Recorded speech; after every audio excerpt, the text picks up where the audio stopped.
Dimineța from Romania. Naglalakad-lakad pala kami ng Yana. Pupunta kami ng market para bumili ng mantel tsaka yung sa kitchen namin. Yay! Mag-walking lang kami ng Yana kasi super lapit lang naman. So, kaya samahan. Napakaganda rin ng daan dito. Kasi hindi siya mainit. At malapit-lapit na kami ng Yana sa market. At ito ang Yana. Ayaw niya maglakad. Kaya pinitin siya ang nanay. Da.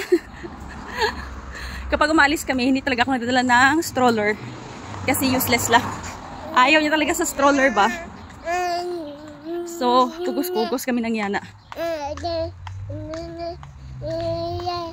Bravo! At marami rin pala nagbebenta ng mga gulay, mga prutas dito sa daan. Parang Pinas lang din. Ang daming benta. Mayroon silang pepene or sandia. Da, mami. Da. Tapos yung mga ibon. Yay. Matadaanan pala natin yung bintahan ng mga bulaklak. Bilihan ng mga flowers gali.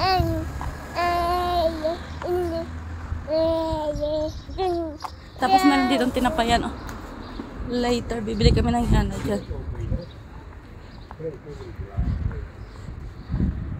So, marami kang pagpipilian ng mga flowers dito. Da, Mamitsi! Yay! Dapat pala doon kami dumaan ng Yana sa kabilang area. Para makatabok kami. Pero okay lang naman. Ito na lang kami matabok ng Yana. From the other side. We are already in the market. Tabok na kami ng Yana ay. Pipili kami ng mantel dito sa bilihan ng aking ugangan. Bukas na yung store, so papasok kami ng Yana. Da. Ang daming mga bula sa labas. Kita ng Yana. So papasok na kami dito. At magtanong kami. Palchumi Malt. Așa? Da! Ok. Un metru. Da. Ia, uite-te, e 18 lei. A, da. Așa. Model, așa. Ia, dă-te aici, te uiți. Un metru. Stați puțin. Ok. Îi vedem un metru. Da, ne orientăm. Da, ok.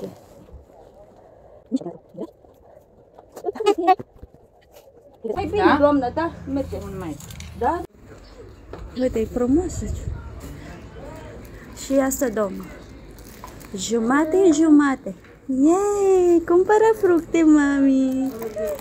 Da! Fructe pentru Diana mai târziu. Da! Pauwi na kami ng Yana. Nakabili na kami ng aming kailangan. Nakabili na rin kami ng saratsele. Saratsele ng Yana. Bumili kami ng tinapay kasi paborito niya to.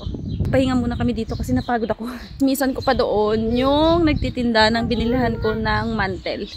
Kasi yung kanyang anak merong girlfriend na Filipina. Misan kami doon. Akala ko nandito sila kaso nasa other country pala. Anak niya may balak daw bumisita dito. Di niya alam kung dadalhin niya yung Pinay.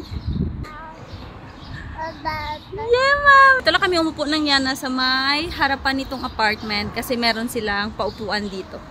So, we just take a rest. Then, mag-walk na kami going home.